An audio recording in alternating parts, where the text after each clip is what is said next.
आपली संस्कृती, आपले संस्कार सदा राहू दे आपल्या सोबत. भारताच्या महान ग्रंथांचे आणि काव्यांचे संपूर्ण संकलन. सबस्क्राइब करा तिलक.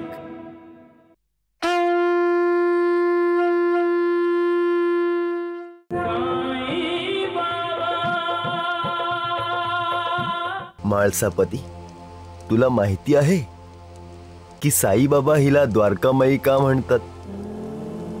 कारण या ठिकाणी येऊन चारही वर्णाचे लोक भगवंताचं दर्शन करू शकतात. इथं येऊन धर्म, अर्थ, काम आणि मोक्ष प्राप्त करणं सुलभ होऊन जातं. धार्मिक आणि तत्वज्ञानी लोक हिला द्वारिका म्हणतात. साईबाबांची ही द्वारिका माई श्रीकृष्णाची द्वारकाच आहे, पंढरीनाथाची पंढरी आहे.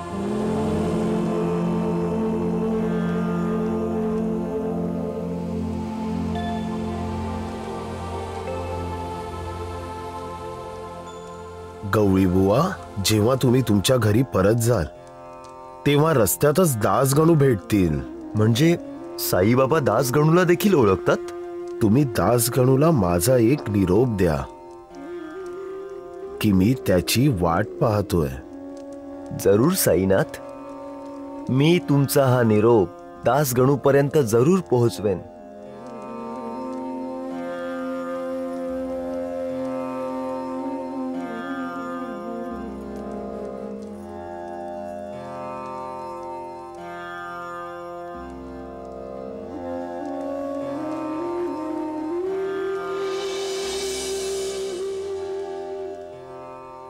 ही द्वारका माई आम्हा सर्वांसाठी मोक्षाचं द्वार आहे, म्हणूनच आम्ही सगळे हिला द्वारका माई म्हणतो.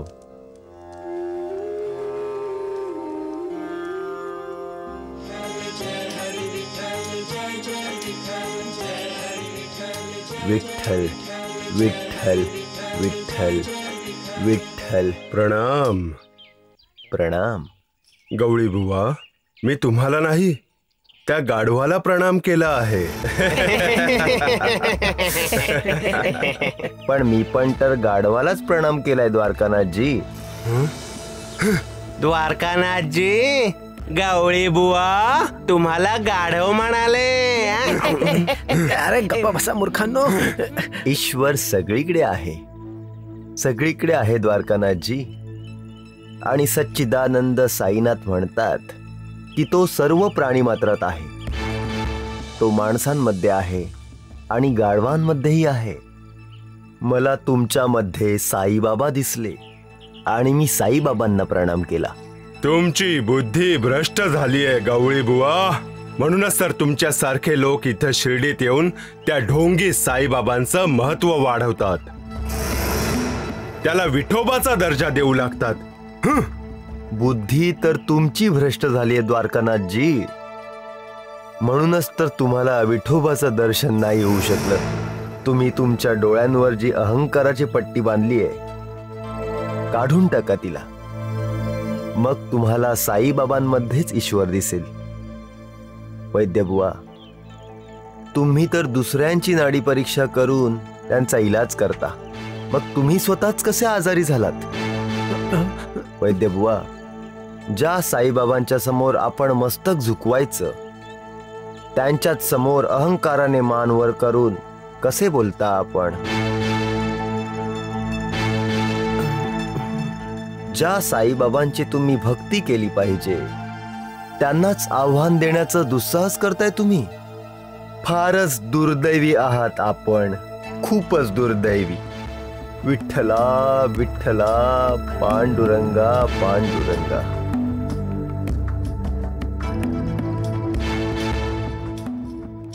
चला वैद्यबुवा. हो.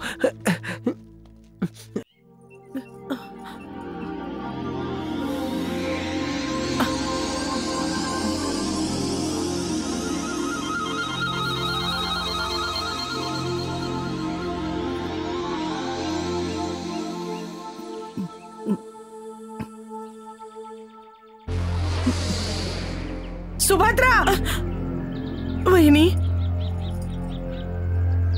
ते अजून मी जेवले नाहीये आणि तुझा दादा पण. पण तू मात्र सगळ्यात आधी. वहिनी, मला खूप भूक लागली होती. माझ्याच्याने राहवलं नाही गेलं वहिनी.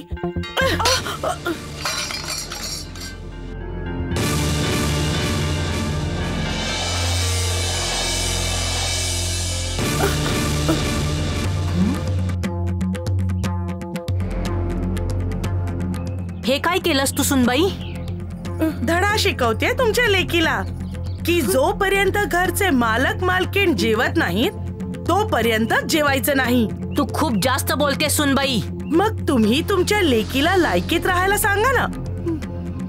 माझे पती दिवसभर शेतात खपून काम करतात म्हणून सर्वात आधी ते जेवणार, ही नाही. अगं तिला भूक लागली असेल म्हणून ती आधी जेवली असेल तर काय बिघडलं एवढं सांग. हा, तसंही कोंडाजीसाठी जेवण ठेवलंयस ना. प्रश्न जेवणाचा नाहीये, प्रश्न आहे या घरच्या मालकाच्या इब्रतीचा. आणि प्रश्न उरला भूकेचा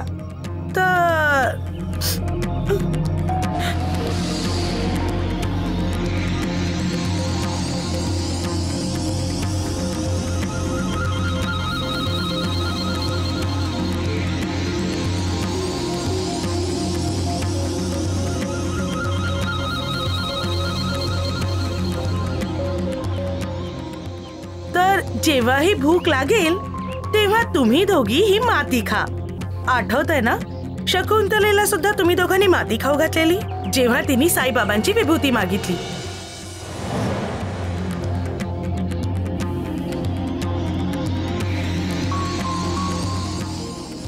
दादा, गोपाल दादा येतोय. दादा, साईंची विभूती हवी आहे ना. ही घे.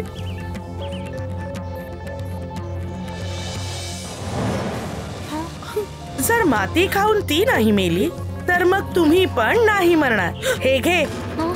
मी आणि माझ्या नवऱ्याच्या जेवणाच्या आधी जर तुम्ही दोघी कधीही जेवलात तर असे हाल करीन तुम्हा दोघींचे की सगळ्या गाव थुथू करेल, समजला.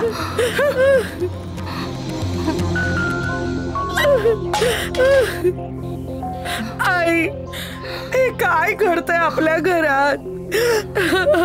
आई, आपण आपल्याच घरात गुलाम झालोत बाळा. आई, जगात चांगलं वाईट, उच्च नीच, मान सन्मान सगळं आपल्या भाग्याने मिळतं. भाग्यच माणसासाठी समस्या निर्माण करतं आणि तेच त्या समस्येतून बाहेरही काढतं. परंतु जेव्हा भाग्य पाठ फिरवतं तेव्हा मात्र मनुष्याला अडचणीत आणतो. कधी कधी दुसऱ्यांचं भाग्यही माणसावर परिणाम करतं आणि त्या दुसऱ्याच्या भाग्यामुळे त्याला मान सन्मान मिळतो, प्रतिष्ठा मिळते, पैसे मिळतात. पण काही लोकांना हे माहिती नसतं आणि समजतही नाही आणि त्या भाग्यवान व्यक्तीला घराबाहेर हाकलून देतात. परिणाम असा होतो की त्यांना संकटांचा सामना करावा लागतो. आज एक गोष्ट सांगणार आहे.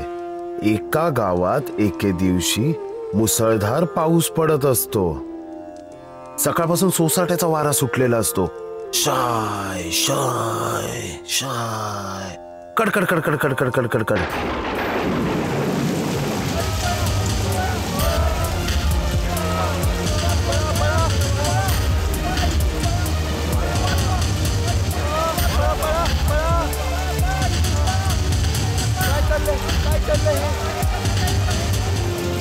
सकाळची दुपार झाली आणि दुपारची रात्र झाली तरी पाऊस काही थांबायचं नाव घेईना.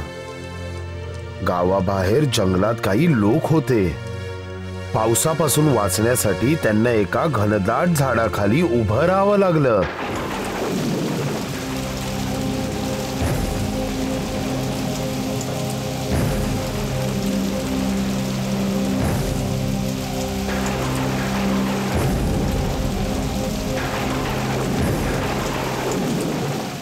वीज कडाडत झाडाजवळ येत होती आणि कडकडकड करत झाडापासून लांब जात होती. असं 4-5 वेळा झालं पण झाड काही पडलं नाही.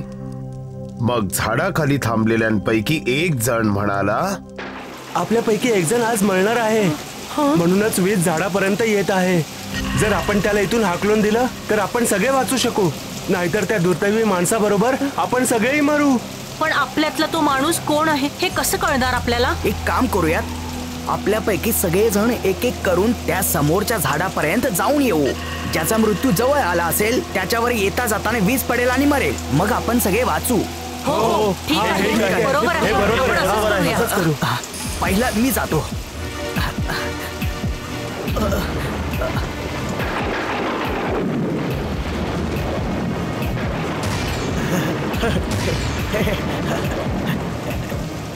आता माझी पाळी आहे.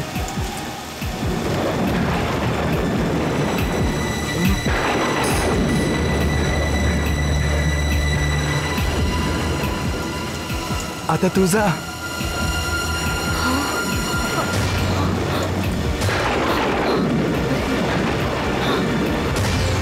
ए तू जा, तू जा ना.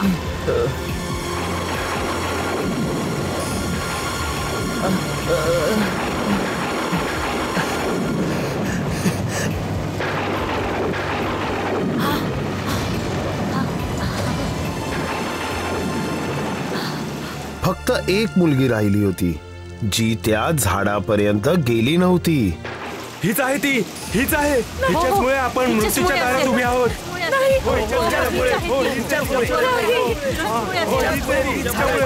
ही आपल्या बरोबर राहील तर वीज झाडावर पडेल आणि आपल्या सगळ्यांचा मृत्यू होईल.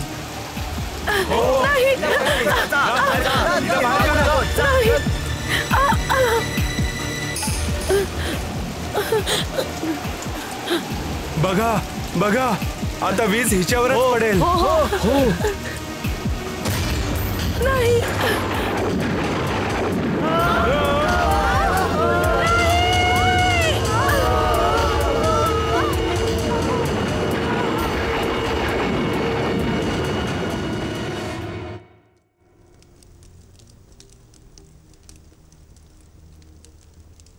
म्हणजे सगळे जिला अपशकुनी समजत होते ती वाचली आणि बाकी सगळे मेले. म्हणजे ती मुलगी अपशकुनी नव्हती आणि त्या मुलीमुळे सगळे वाचले होते. मी भाग्याची गोष्ट सांगत होतो ना, तर ती मुलगीच त्यांचं भाग्य होती.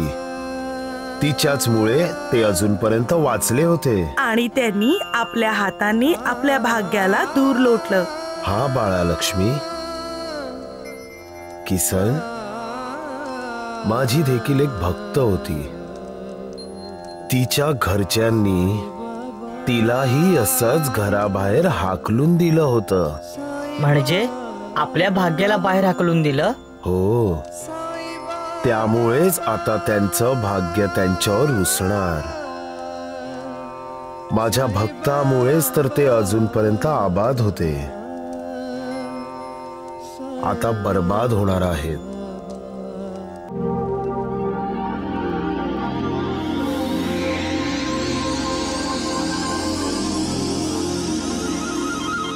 काय करताय सासूबाई? अहो झोपलात की काय? मी तुम्हाला भांडी घासायला सांगितली होती. आवाज का नाही येते? हो, आता वाटतंय की तुम्ही भांडी घासताय. आणि जर भांडी लख्ख घासायची असतील ना, तर जेवढा तुम्हाला माझा राग येतोय ना, तो सगळा त्या भांड्यांवर काढा. अरे तुम्ही तर भांडी आपटायला सुरुवात केलीत. मी येऊ का तिकडे?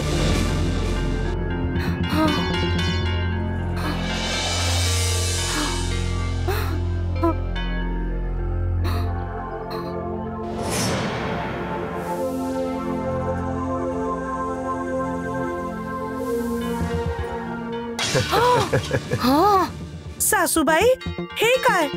हे भांडी धुती आहे की भांडी आपटते आहे? अगं मला सगळं कळतंय. ती आपला राग भांड्यांवर काढते. अगं औदसे, जरा नीट काम कर. आता जर एक पण भांड आपटलंस ना तर धक्के मारून घरातनं हाकलून देईन. ऐकतेस ना? करावे तसे भरावे. मी शकुंतलावर जे अत्याचार केले होते तेच आता माझ्यावर होत आहेत.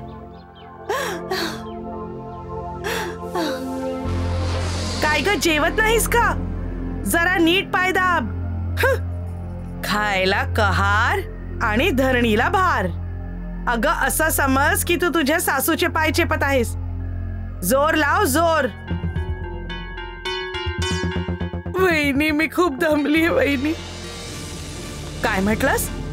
एवढं काय काम केलंय सकाळपासून की महाराणी इतकी थकलीये? हा, गपचूप माझी सेवा कर. पाय दाब. तुला आरामच करायचा होता तर तुझ्या सासरीच राहायचं ना. तुझं सासर सोडून इथे यायची काय गरज होती? घरची सूनच घरची राणी असते, जशी मी आहे इथे. अगा हात का थांबले तुझे? हा, हट.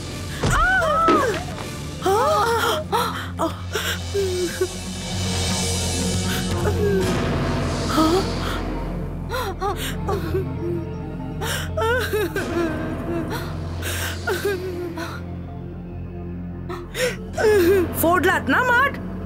लक्ष कुठे होतं तुमचं? सुनबाई, ते सुभद्रा. बर, म्हणजे लेकीची काळजी लागली तुम्हाला. तुम्हीच म्हणायचात ना, काही गोष्टी दणके देऊनच करून घ्याव्या लागतात.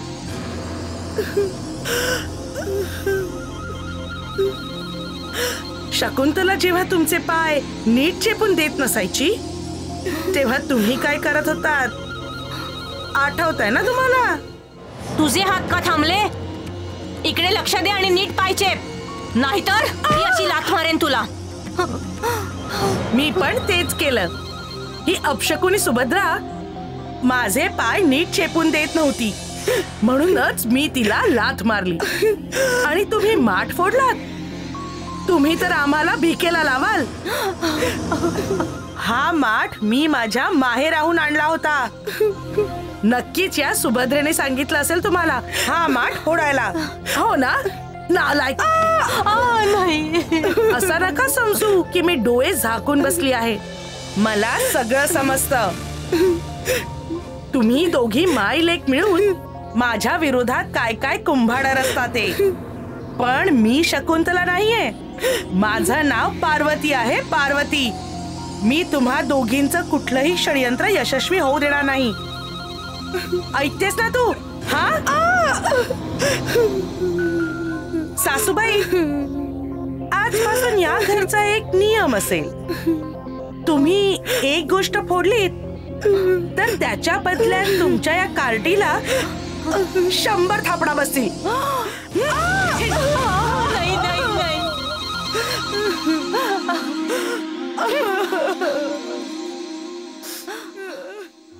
मनुष्य आपल्या कर्माने स्वर्ग किंवा नरक इथं धर्तीवरच निर्माण करतात. सत्कर्म त्याला स्वर्गाप्रमाणे सुख प्रदान करतात आणि वाईट कामं त्याला नरक यातना देतात.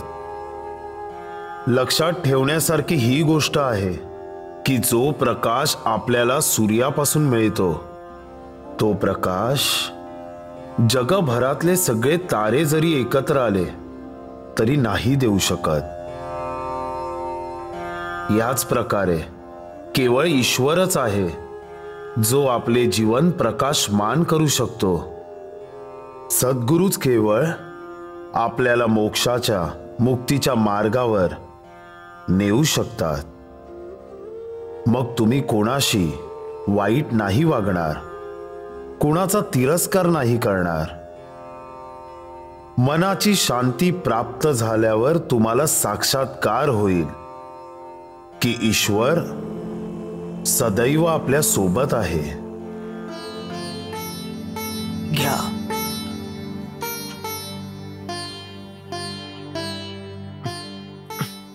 हे घे.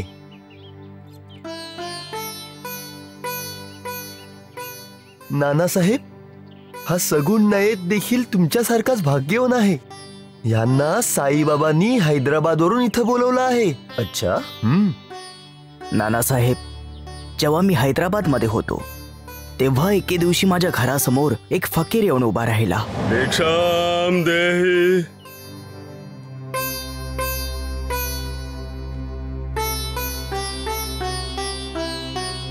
हे घ्या. दयाळू आहेस. शिर्डीला का नाही जात तू? शिर्डीला का? साईंचं दर्शन घ्यायला. साई बाबा? हो हो, मी ऐकलंय त्यांच्याबद्दल. मग जाऊन त्यांचं दर्शनही घेऊन ये, कल्याण होईल. जा, शिर्डीला जा बेटा. पण शिर्डीला जायचं आणि परत यायचं, माझ्याकडे एवढे पैसे नाहीयेत बाबा. परत येणं भगवंताच्या हाती आहे. जा तर खरं. परत पाठवायचं असेल तर तो स्वतः पाठवेल. बाबा कुठे गेले? माताजी, तुम्ही आता इथून एका बाबांना जाताना पाहिलं? नाहीतर गायब झाले. काय करतोय सगुण? जरा बघून चाल. माफ करा सावकारजी, माझं लक्ष दुसरीकडे होतं. तुझं लक्ष कुठं होतं? विचार करतोय की शिर्डीला जावं. सगुण, मी शिर्डीलाच चाललोय. म्हाळसापती, श्यामा, राधाकृष्णाबाई हे दोघं हैदराबाद वरून इथं आले आहेत. साईबाबा, तुम्हाला कसं कळलं की हे हैदराबाद वरून आले? माहित कसं नसणार? मीच तर त्यांना इथं या म्हणून बोलावलंय. ही भिक्षा दिली होती ना तुम्हाला, मग सावकारांची भेट घालून दिली तुझी, म्हणजे तू त्याच्याबरोबर इथे येऊ शकशील. सबका मालिक एक है.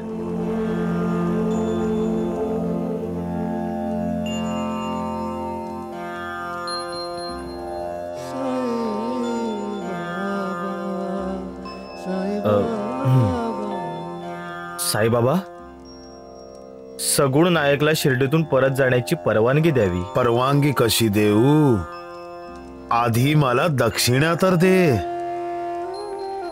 दक्षिणा?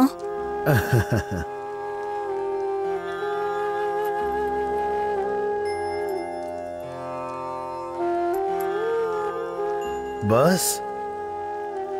अजून नाही?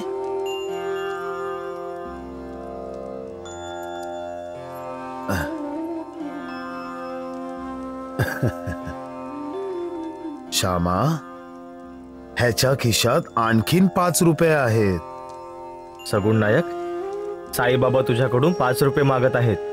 हे 5 रुपये नवविद्या भक्तीचा संकेत देत आहेत.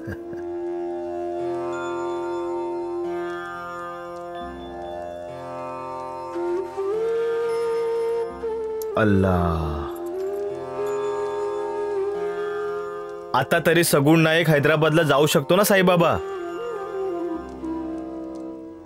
आता कसा जाऊ शकतो मी परत? माझ्याकडे तर पैसेच नाहीयेत. सगुण आता शिर्डी सोडून नाही जाणार. आता तो शिर्डीतच राहील, हैदराबाद मध्ये नाही. पण माधवराव, मी शिर्डीत कसा राहू शकतो? मला हैदराबादला जावंच लागेल. तू विसरतोय सगुण, तुला साईबाबांनी शिर्डीतून जाण्याची परवानगी नाही दिली आहे. तरी पण मला जावंच लागेल.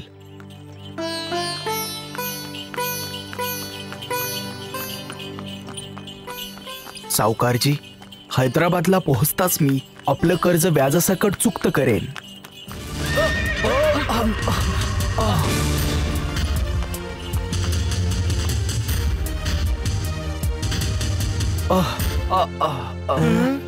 सगुणराव, हे औषध प्या, तुमची डोकेदुखी बरी होऊन जाईल. प्या प्या, गोड आहे प्या. तू आता इथेच राहा सगुण, शिर्डीमध्ये. मी म्हटलं होतं ना, साईबाबांची परवानगी नसेल तर कोणीही त्यांच्या आज्ञेशिवाय शिर्डीच्या बाहेर नाही जाऊ शकत. परत येणं भगवंताच्या हाती आहे. जा तर खरं. परत पाठवायचं असेल तर तो स्वतः पाठवेल. काय झालं? असं वाटतंय की साईबाबांचं दर्शन घ्यावं.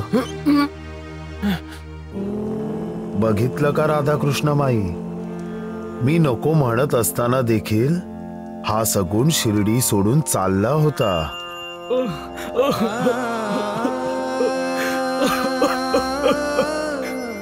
उठ सगुण.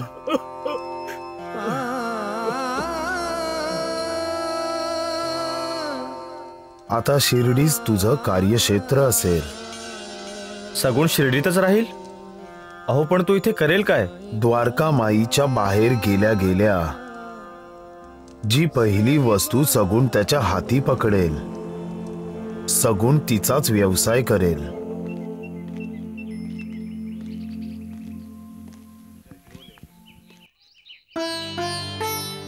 आई, हे काका साईबाबांचे भक्त आहेत, म्हणूनच तर साईबाबांनी ह्यांना हैदराबाद सोडून शिर्डीत राहायला सांगितलंय. हो का? या या नाथ, या या काका. या.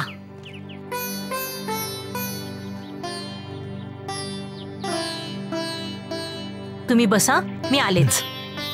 बसा ना काका. हा. काका, हे तुमच्या कपाळावर काय झालंय? ती माझ्या चुकीचा परिणाम आहे बेटा.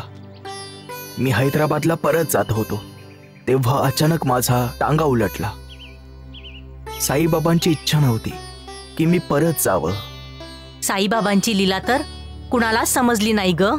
साईबाबांच्या भक्ताचं आदरातिथ्य केलं पाहिजे. लक्ष्मी घे. काका, चहा घ्या. द्वारका माईच्या बाहेर गेल्या गेल्या जी पहिली वस्तू सगुण त्याच्या हाती पकडेल, सगुण तिचाच व्यवसाय करेल. चहा. सगुण नायक शिर्डीत चहाचं दुकान टाकणार.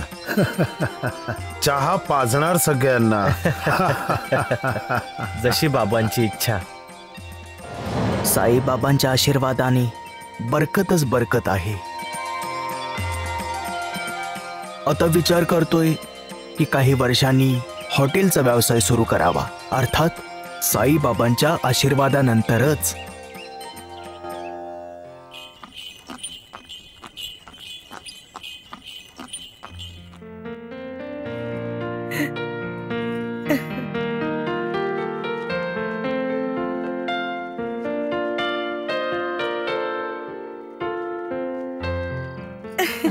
समजलं समजलं.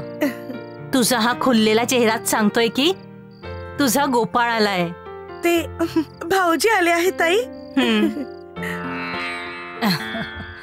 बघ बघ गोपाळ, माझी बायको हसते.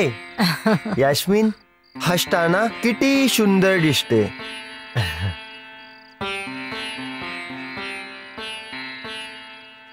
हो.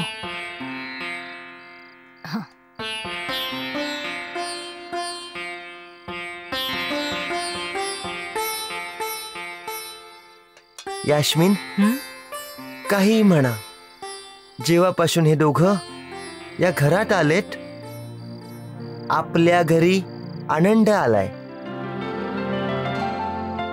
हो, आम्हा दोघांना अजूनपर्यंत मूलबाळ नाही, पण तुम्ही दोघांनी ती कमी भरून काढलीये. अगं यास्मिन, उदास नको होऊस. हसत राहा, अशीच हसत राहा, म्हणजे जेव्हा आपलं बाळ होईल तेव्हा तेही हसत राहील. चला. साईबाबा, तुम्हाला तर सगळं माहित आहे. हे रतनजी आणि यास्मिन ताई आहेत ना, ते खूप चांगले आहेत आणि खूप दयाळू लोक आहेत.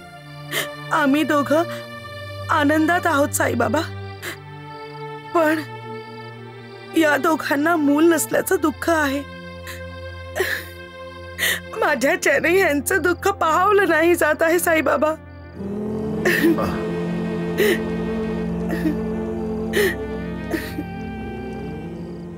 तुम्ही तर असंभवाला पण संभव करू शकता ना साईबाबा, आणि तुम्ही कृपाळू आहात, तर मग या दोघांवर कृपा करा.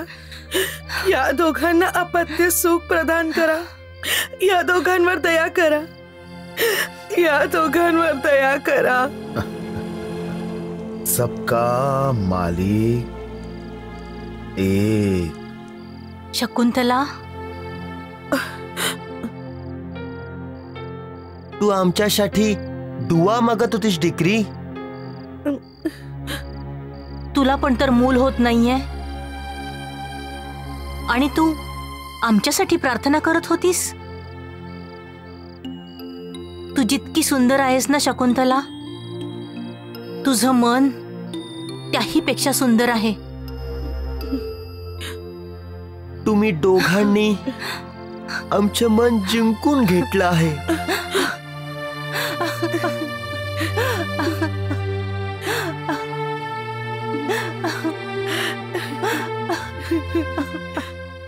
योग, वैराग्य, तप, ज्ञान हे काही रास्ते आहेत ईश्वरापर्यंत पोहोचण्याचे.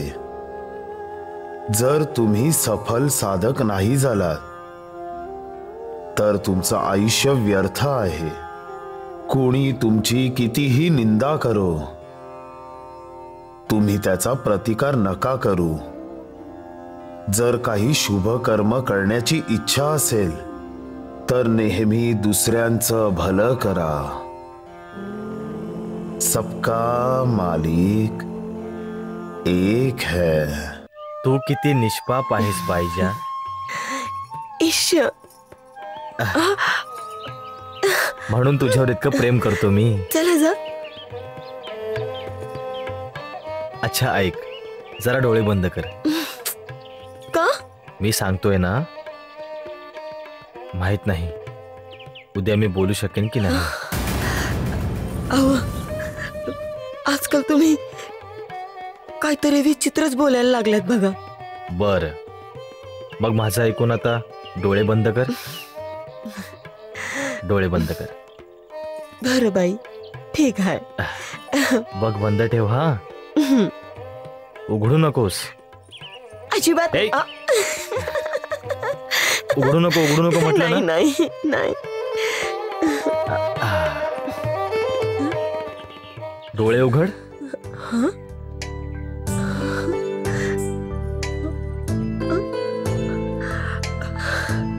अगं बाई, सोन्याचा हार. अव, खूप महाग असेल ना, हो ना बायजा. आठवतं खूप वर्षांपूर्वी तू मला म्हटलं होतंस तुला असा हार पाहिजे. आठवतंय ना. म्हणून विचार केला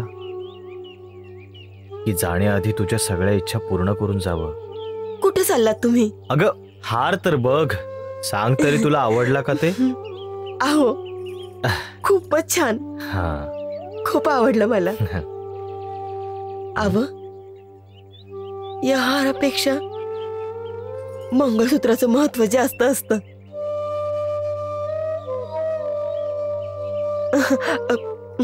मी तुमच्यासाठी कांदे पोहे आणि चहा घेऊन येते.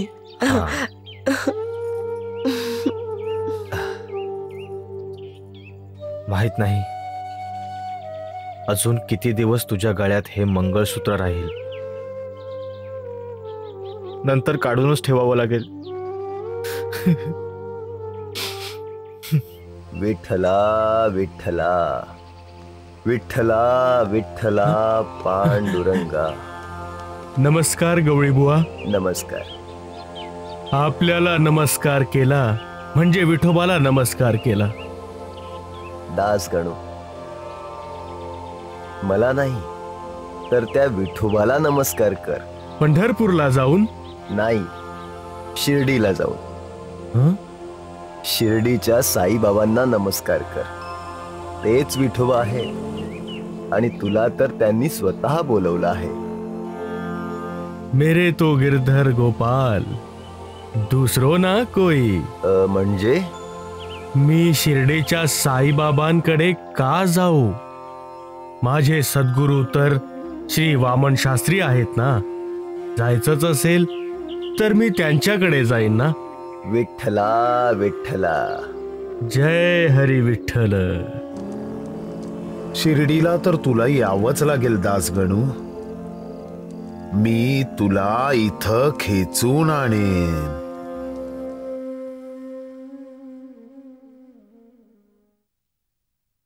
नानी, मैना.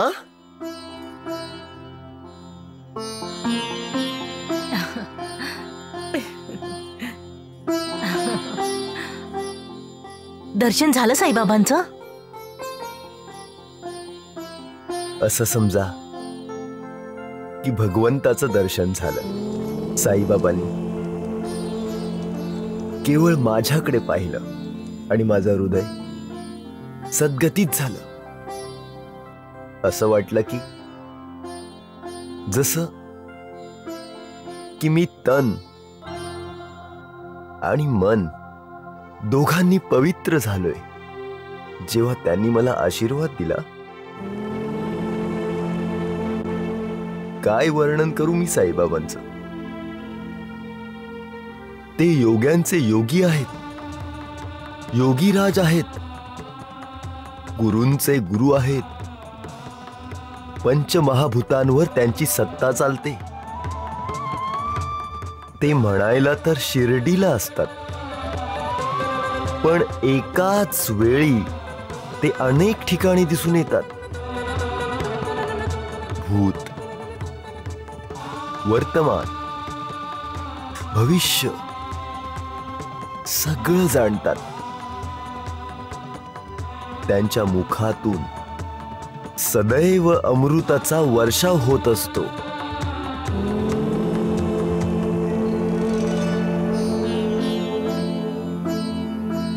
द्वारकामाईमध्ये एक जुनी वीट आहे जिच्यावर साईबाबा आपला हात टेकवून भिंतीचा आधार घेऊन ते बसतात. आणि रात्री जेव्हा बाबा झोपतात तेव्हा त्या विटेवर आपलं डोकं ठेवून झोपतात. कुणी त्यांना त्या विटेबद्दल विचारलं तर साईबाबा म्हणाले, ही वीट नाहीये, माझं भाग्य आहे, माझे जीवन संगिनी आहे. हिला आपल्या जवळ ठेवून मी आत्मचिंतन करतो. मला ही प्राणाप्रमाणे प्रिय आहे. परंतु बाबा, साईबाबांसारख्या दिव्य व्यक्तीला एका विटेसारख्या तुच्छ वस्तूसाठी इतकी आत्मीयता का? साईबाबांसारखे करुण अवतार जेव्हा या पृथ्वी लोकवर अवतार घेतात ना, तेव्हा लोकांसाठी ते अशा गूढ लीला करत असतात. माझा स्वतःचा विचार आहे की साईबाबा आपल्या सर्वांना संकेत देत आहेत की मनुष्य जीवन विटेप्रमाणे आहे. तिला सांभाळा, सन्मार्गावर न्या तिला. जर कुमार्गावर गेलात तर त्या तुटलेल्या विटेप्रमाणे जीवनाची दशा होईल. जो सद्गुरू किंवा अन्य कुठल्या आध्यात्मिक ज्ञानाच्या शोधात निघतो, ईश्वर नेहमीच त्याची मदत करतो. मुक्ती मिळवण्याचा एकमात्र उपाय म्हणजे सद्गुरूंच्या चरण पायाशी असलेले अतूट प्रेम आणि भक्ती. माझ्याकडे अनन्य भावाने पाहाल तर मीही तुमच्याकडे तशाच दृष्टीने पाहीन. या द्वारिकामाईत बसून मी सत्यावर प्रकाश टाकून म्हणेन, भवसागर पार करण्यासाठी शास्त्रांचं अध्ययन आणि साधनांची आवश्यकता नाहीये.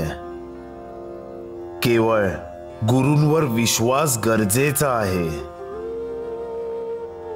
हे समजून घ्या की गुरुच करता आहे आणि जे गुरूंची महानता जाणून आहे, जो गुरुला हरी, हरब्रह्मा या तिन्ही विभूतींचे अवतार मानतो, तो धन्य आहे. सबका मालिक एक है. आई, काकी, आई, आई, हे काकी, हे बघा, काकी. माहित नाही काय झालंय यांना. आई, काय झालं माधवरावांना? आई, त्या गुरुजींना सापाने दंश केला आहे. काय? सापाने चावलं?